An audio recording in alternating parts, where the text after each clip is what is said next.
Hello everyone, welcome to Jupiter Plus One Humanities. It's me and Nafi, it's your Sahat. നമ്മൾ ഇന്ന് വന്നിരിക്കുന്നത് plus one ഹിസ്റ്ററിയുടെ questions predict ചെയ്യാനാണ്, topic predict ചെയ്യാനാണ്. ഏറ്റവും important ആയ topic കേട്ടോ മക്കളെ. പ്ലസ് വൺ ഹിസ്റ്ററി എക്സാം ആണ്. ഒന്നാമത്തെ ചാപ്റ്റർ മുതൽ ഏഴാമത്തെ ചാപ്റ്റർ വരാനുള്ളത്. ഇത് മാത്രം പഠിച്ചു പോകുന്ന രൂപത്തിലാവരുത്, പക്ഷേ ഇത് മാക്സിമം ഇതിലുണ്ട്. മെജോറിറ്റി കാര്യങ്ങൾ നമ്മൾ ഇതിലേക്ക് ആഡ് ചെയ്യുന്നത്. അപ്പോൾ ഇത്തരത്തിലുള്ള അപ്ഡേറ്റ്സ് നിങ്ങൾക്ക് നേരത്തെ ലഭിക്കുക നമ്മുടെ ക്രിസ്മസ് എക്സാമിന്റെ സ്പെഷ്യൽ സ്റ്റഡി ഗ്രൂപ്പിൽ ജോയിൻ ചെയ്യുക. ലൈവിന് ശേഷമുള്ള നോട്ടുകളും കാര്യങ്ങളൊക്കെ നമ്മൾ എന്ത് ചെയ്തിട്ടാണ് പ്രൊവൈഡ് ചെയ്യുക. അപ്പോൾ ശ്രദ്ധിക്കണേ, മൊത്തം 7 ചാപ്റ്റർ ആണ് പ്ലസ് വൺ ഹിസ്റ്ററിയിലുള്ളത്. ഒന്നാമത്തെ ചാപ്റ്റർ മുതൽ ഏഴാമത്തെ ചാപ്റ്റർ. അതിൽ പല കുട്ടികളുടെയും ഡൗട്ടാണ്, ഫസ്റ്റ് ചാപ്റ്ററിന്റെ പേര് റൈറ്റിംഗ് സിറ്റി ലൈഫ് ആണോ അല്ലെങ്കിൽ from the beginning of the time ആണെന്നുള്ള സംശയം പലർക്കുണ്ട്. ഗവൺമെന്റ് ഇറക്കിയ പുതിയ സിലബസ് ആണ് നിങ്ങൾ കാണുന്നത്. ഇതനുസരിച്ച് റൈറ്റിംഗ് ആൻഡ് സിറ്റി ലൈഫ് ആണ് first chapter. From the beginning of the time third chapter ആക്കിയിരുന്ന ഒരു കാര്യം നിങ്ങൾ മനസ്സിലാക്കാം. അപ്പോൾ ഫസ്റ്റ് ചാപ്റ്ററിലേക്ക് വരികയാണെങ്കിൽ റൈറ്റിംഗ് ആൻഡ് സിറ്റി ലൈഫ് അഥവാ മെസപ്പൊട്ടോമിയൻ സിവിലൈസേഷൻ നിങ്ങൾ ഓർത്ത് വെക്കണം. ഒന്ന് അവിടുത്തെ ജിയോഗ്രഫി, ഭൂമിശാസ്ത്രം 4 മാർക്ക് ചോദിക്കാൻ ചാൻസ് ഉണ്ട്. സിഗ്നിഫിക്കൻസ് ഓഫ് അർബനൈസേഷൻ, നഗരവൽക്കരണത്തിന് പ്രാധാന്യം 3 മാർക്ക് ചോദിക്കാൻ ചാൻസ് ഉണ്ട്. സിറ്റീസിന്റെ പേര് ഉറൂക്ക്, ലഗാഷ്, മാരി ഉണ്ടല്ലോ, 2 മാർക്ക് ചോദിക്കും. അവരുടെ ടെമ്പിൾസിലുള്ള എക്കണോമിക് ആക്ടിവിറ്റി, സാമ്പത്തിക പ്രവർത്തനം 2 മാർക്ക് ചോദിക്കും. യൂണിഫോം, അവരുടെ എഴുത്ത് വിദ്യയെ കുറിച്ച് 2 മാർക്ക് ചോദിക്കും. മാരി 2 മാർക്ക് ചോദിച്ചേക്കാം. കോൺട്രിബ്യൂഷൻ ഓഫ് മെസപ്പൊട്ടോമിയയുടെ സംഭാവനകളും എന്ത് ചെയ്യാം 3 മാർക്ക് ചോദിക്കാം. ഈ ഒരു ടോപ്പിക് വളരെ വളരെ ഇമ്പോർട്ടന്റ് ആണ്, പഠിച്ചു വെച്ചിട്ടോ. ഇനി എംപയർ അക്രോസ് 3 കോണ്ടിനെന്റ്സ്, 3 വൻകര വ്യാപിച്ച റോമൻ സാമ്രാജ്യത്തെ കുറിച്ച് പ്രിൻസിപ്പേറ്റ് 2 മാർക്ക് ചോദിക്കാം. ലേറ്റ് എംപയർ അല്ലെങ്കിൽ ലേറ്റ് ആന്റിക്വിറ്റി ഒരു 3 മാർക്ക് ചോദിക്കാൻ ചാൻസ് ഉണ്ട്. ടാസിറ്റസിന്റെ സോഷ്യൽ ഹൈറാർക്കി, സാമൂഹിക ശ്രേണികൾ 2 മാർക്ക് ചോദിക്കാം. Languages in Roman empire, Roman സാമ്രാജ്യത്തിലെ ഭാഷ അല്ലെങ്കിൽ അവിടുത്തെ സാക്ഷരത 3 മാർക്ക് ചോദിക്കാം. അവിടുത്തെ ഫാമിലി സിസ്റ്റം, അവിടുത്തെ കുടുംബ വ്യവസ്ഥയെ കുറിച്ച് 3 മാർക്ക് ചോദിക്കാം. എക്കണോമിക് എക്സ്പാൻഷൻ, സാമ്പത്തിക വിപുലീകരണം 3 മാർക്ക് ചോദിക്കാം. അതേപോലെ തന്നെ 3rd സെഞ്ചുറി ക്രൈസിസ്, 3-ാം നൂറ്റാണ്ട് പ്രതിസന്ധി എന്ത് ചെയ്യും 3 മാർക്ക് ചോദിക്കാം. Reforms of Constantine and Diocletian, അതായത് കോൺസ്റ്റന്റൈനും ഡയോക്ലീഷ്യനും സ്വീകരിച്ച ഒരു പരിഷ്കാരങ്ങളാണ്, അതും കൂടി എന്ത് ചെയ്യും 3 മാർക്ക് ചോദിക്കട്ടെ. വളരെ വളരെ ഇമ്പോർട്ടൻ്റ് ആണ്. പിന്നെ 3rd chapter origin of humans, അല്ലെങ്കിൽ നിങ്ങൾ ചിലപ്പോൾ സ്കൂളിൽ from the beginning of the time എന്ന് പഠിച്ച ചാപ്റ്റർ ആയിരിക്കും. അതിൽ ഓസ്ട്രലോപിത്തേക്കസ് ആൻഡ് ഹോമോ അതിനെക്കുറിച്ച് 2 മാർക്ക് ചോദിക്കാം. ഹോമിനിഡ്സ് ആൻഡ് ഹോമിനോയിഡ്സ് 3 മാർക്ക് ചോദിക്കാം. ഇത് 6 മാർക്കിന്റെ ഷോർട്ടസ്റ്റ് ആയിട്ട് ചോദിക്കാൻ ചാൻസ് ഉള്ള കേട്ടോ.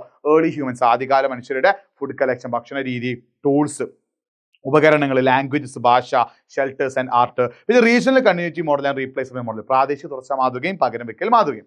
4ാമത്താണ് ഇത് കൾച്ചർ ഫോർമേഷൻ ഇൻ മിഡിൽ ഏജസിൽ, അത് വലിയൊരു ചാപ്റ്റർ ആണ്. അത് ഉമീഡുകളെ കുറിച്ച് ചോദിക്കാം. Abdul Malik and administrative reforms, Abdul മലിക്കും ഭരണ പരിഷ്കാരങ്ങൾ വളരെ ഇമ്പോർട്ടന്റ് ആണ്. ഡിക്ലൈൻ ഓഫ് അബ്ബാസിഡ്സ്, അബ്ബാസുകളുടെ തകർച്ചയും അബ്ബാസി റെവല്യൂഷനും. ക്രൂസൈഡ്സ്, കുരിശുദ്ധങ്ങൾ ചോദിക്കാം. അതുപോലെ വളരെ ഇമ്പോർട്ടൻറ്റ് എസ്സേ ചോദിക്കാൻ ചാൻസ് ഒരു ഇമ്പോർട്ടൻറ്റ് ക്വസ്റ്റൻ ആണ്. കോൺട്രിബ്യൂഷൻ ഓഫ് അറബ്സ്, അറബികളുടെ സംഭാവന 8 മാർക്കിന് എസ്സേ ചോദിക്കാം. അതുപോലെ യൂണിഫോം എന്ത് ചെയ്യാൻ ചാൻസ് ഉണ്ട്, എസ്സേ ചോദിക്കാൻ ചാൻസ് ഉണ്ട്. സൂഫിസം, അതേപോലെ തന്നെ പിന്നെ ഒന്നാണ് ധരാവാക്യം, ലുക്കായ്സ്. ഇത് തന്നെ ആസ്ടെക് വളരെ ഇമ്പോർട്ടൻ്റ് ആണ്. ആസ്ടെക് എഡ്യൂക്കേഷൻ, ആസ്ടെക്കുകളുടെ വിദ്യാഭ്യാസത്തെ കുറിച്ചിട്ട് 4 മാർക്ക് ചോദിക്കാം. മായൻസും പെറുവിലെ ഇൻകകളും. ഇനി നമ്മൾ 5ാമത്തെ ചാപ്റ്റർ ആയിട്ടുള്ള നൊമാഡിക് എംപയറിലേക്ക് വരികയാണ്. സർ നൊമാഡിക് എംപയറിലേക്ക് വരുമ്പോൾ നൊമാഡിക് എംപയറിൽ വരുമ്പോൾ കൃത്യമായിട്ട് നിങ്ങൾ പഠിക്കേണ്ട സംഭവമാണ് ഈ കൊറിയർ സിസ്റ്റം. ആ കൊറിയർ സിസ്റ്റം നിങ്ങളോട് ചോദിക്കും. പിന്നെ അതുപോലെ തന്നെ നമ്മൾ പറയുന്ന മറ്റൊരു സംഭവം യാസ. ഈ യാസ ആൻഡ് യാമ എന്ന് ചോദിക്കട്ടെ. ഈ യാമ ആണ് നമ്മൾ പറയുന്ന കൊറിയർ സിസ്റ്റത്തിൻ്റെ കാര്യങ്ങളൊക്കെ എന്ത് ചെയ്താൽ മതി, എഴുതിയാൽ മതി. യാസ ഒരു കോഡ് ഓഫ് ലോ ആണ്, അത് കറക്റ്റായിട്ട് പഠിക്കണം. പിന്നെ അതുപോലെ തന്നെ സോഷ്യൽ ലൈഫ്, അതായത് അവിടുത്തെ ചെങ്കിസ് ഖാൻ്റെ സാമൂഹിക ജീവിതമല്ലേ, ആ കാര്യങ്ങൾ നോക്കിയേക്കണം. പിന്നെ അതുപോലെ തന്നെ ആർമി, അതായത് നമ്മൾ പറയുന്ന അവിടുത്തെ ഒരു സൈനിക വ്യവസ്ഥ, മിലിറ്ററി വ്യവസ്ഥകൾ, ഡെസിമൽ സിസ്റ്റം എന്നൊക്കെ പറയുന്ന പോലെ. പിന്നെ അതുപോലെ തന്നെ മക്കളെ കുരുൾത്തായ്, ഇവിടെ മാറിപ്പോയതാണ് കേട്ടോ, ക്യൂ ആണ് കേട്ടോ അവിടെ വരുന്നത്. അപ്പോൾ ആ രൂപത്തിൽ എന്ത് ചെയ്യണം, കുരുൾത്തായ് എന്നുള്ളതാണ്. അത് എന്ത് ചെയ്യണം, കൃത്യമായിട്ട്.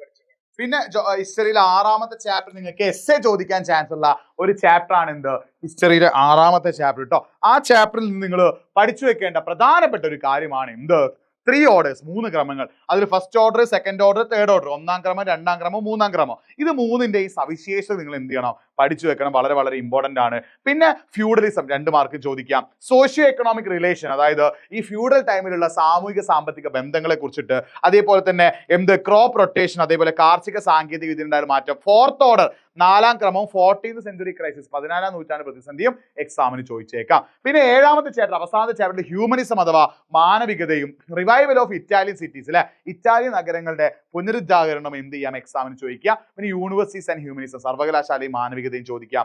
ആർക്കിടെക്ചർ, വാസ്തുവിദ്യ. ആസ്പിറേഷൻ ഓഫ് വിമൻ, സ്ത്രീകളുടെ അഭിലാഷങ്ങൾ. അതേപോലെ തന്നെ പ്രൊട്ടസ്റ്റന്റ് റിഫോർമേഷൻ, പ്രൊട്ടസ്റ്റന്റുകളുടെ ആ ഒരു പ്രതിഷേധവും അതേപോലെ തന്നെ കൗണ്ടർ റിഫോർമേഷനും പിന്നെ അതേപോലെ തന്നെ കോപ്പർനിക്കൻ റെവല്യൂഷൻ അഥവാ കോപ്പർനിക്കസിന്റെ വിപ്ലവമൊക്കെ എന്ത് ചെയ്യാം എക്സാമിന് ചോദിക്കാം. അപ്പൊ ഇതാണ് എന്ത് 7th ചാപ്റ്റർ വളരെ ഇമ്പോർട്ടന്റ് ആയി വരുന്നത്. ഇതിൽ എസ് ചോദിക്കാൻ ചാൻസ് ഒന്ന് യൂണിഫോം ഉണ്ട്, 3 ഓർഡേഴ്സ് 3 ക്രമങ്ങളുടെ പ്രത്യേകതയുണ്ട്, കോൺട്രിബ്യൂഷൻ ഓഫ് അറബ്സ് അറബികളുടെ സംഭാവന ഉണ്ട്, അതേപോലെ ഈ 7th ചാപ്റ്ററിൽ ഈ ഒരു കാര്യങ്ങളെല്ലാം കൂടി കൂടിച്ചത് എസ് ചോദിക്കാൻ ചാൻസ് ഉണ്ട്. ഇതൊക്കെ വളരെ ഇമ്പോർട്ടന്റ് ആണ്. അപ്പൊ ഇതൊക്കെ നന്നായിട്ട് പഠിച്ചു വെച്ചോ. ഇതിന്റെ ആൻസേഴ്സ് ഒക്കെ നമ്മൾ എന്ത് ചെയ്യുന്നുണ്ട്, ലൈവിൽ ഡിസ്കസ് ചെയ്യും, ഡീറ്റെയിൽ ആയിട്ട് പറഞ്ഞുതരും. അപ്പൊ ലൈവിലേക്ക് കറക്റ്റ് ആയിട്ട് എത്തിക്കോ. ലൈവിന് ശേഷം നിങ്ങൾക്ക് നോട്ട് കിട്ടണമെങ്കിൽ നിങ്ങൾ ക്രിസ്മസ് എക്സാമിന്റെ സ്റ്റഡി ഗ്രൂപ്പിൽ നിർബന്ധമായിട്ട് ജോയിൻ ചെയ്യുക. മറ്റൊരു വീഡിയോ ആയിട്ട് വീണ്ടും കാണാം. It's been Nafi signing off. Bye മക്കളെ, ബൈ. മാക്സിമം ഫ്രണ്ട്സിലേക്ക് ഷെയർ ചെയ്തോ. ബൈ.